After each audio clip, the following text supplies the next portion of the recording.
한국은행에서도 주목하는 부동산 시장 가격 안정. 6.27 대출 규제에 이어서 어제 국토부의 주택 공급 확대 방안이 나왔습니다. 내용을 크게 세 가지로 요약해봤습니다.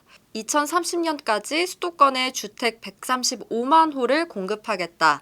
그래서 매년 27만 호를 공급하겠다는 큰 그림을 그렸습니다. 여기서 특별한 점이 먼저 LH가 직접 시행하는 물량 공급에 대한 이야기가 있었는데요. 기존에는 LH가 토지를 매각해서 건설사에서 시공을 하는 구조였습니다. 그런데 이번 공급 대책에 따르면 LH가 토지를 매각하지 않고 단순 도급, 시공만 건설사에게 맡겨서 안정적으로 사업을 추진하겠다라는 의지가 담겼습니다. 그리고 또 하나 특별한 점이 착공 기준을 세웠다는 점인데요. 기존 윤석열 문재인 정부에서 공급 대책을 발표했다가 성과를 달성하지 못했습니다. 인허가 기준이었는데요. 착공 기준으로 변경을 해서 실제 분양과 준공으로 이어지는 기간을 앞당기겠다는 의도가 담겨 있습니다.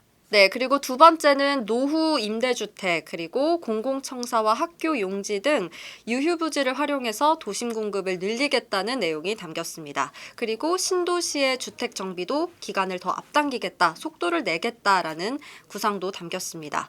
다만 도심의 주택 공급 속도를 높이기 위해서 계속 이슈였던 재건축 초과이익 환수제나 분양가 상한제에 대한 내용은 빠졌습니다. 그리고 대출 규제 방안도 나왔습니다. LTV, 주택담보대출 비율을 50에서 40%로 더 축소했고요. 그리고 임대사업자는 수도권과 규제 지역에서 대출을 제한합니다. 1주택자의 전세대출 한도도 2억 원으로 제한을 했습니다.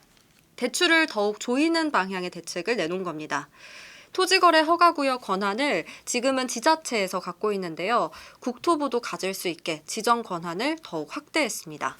네, 그럼 지난 6.27 부동산 대책과 이번 대책, 실수요자들은 어떤 대출 규제가 달라졌는지가 가장 관심일 겁니다. 그래서 정리를 해봤는데요. 주택담보대출 최대 한도를 6억 원으로 제한을 한 게 가장 큰 핵심이었습니다.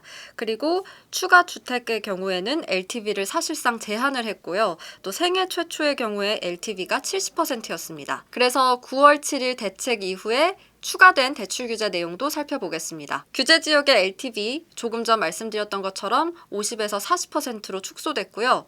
그리고 주택매매와 임대사업자의 LTV는 제한됐습니다.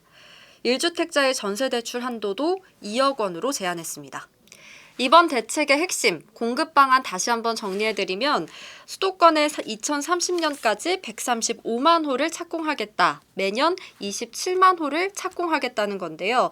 매년 27만 호는 신도시 1기가 공급되는 물량과 맞먹는 규모입니다. 현재 부동산 시장의 문제, 핵심지를 중심으로 가격이 치솟고 양극화가 심화된다는 점입니다.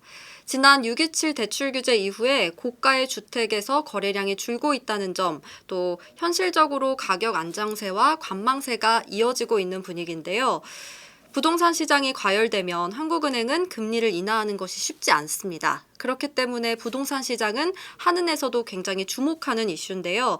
이번 대책 발표 이후에 부동산 시장이 만약에 또 과열이 된다면 추가적인 대출 규제나 공시지가 현실화 등 간접적인 세제 카드가 나올 수도 있습니다. 앞으로 나올 구체적인 공급 실행 방안에 따라서 부동산 시장이 어떻게 변하는지 지켜봐야겠습니다.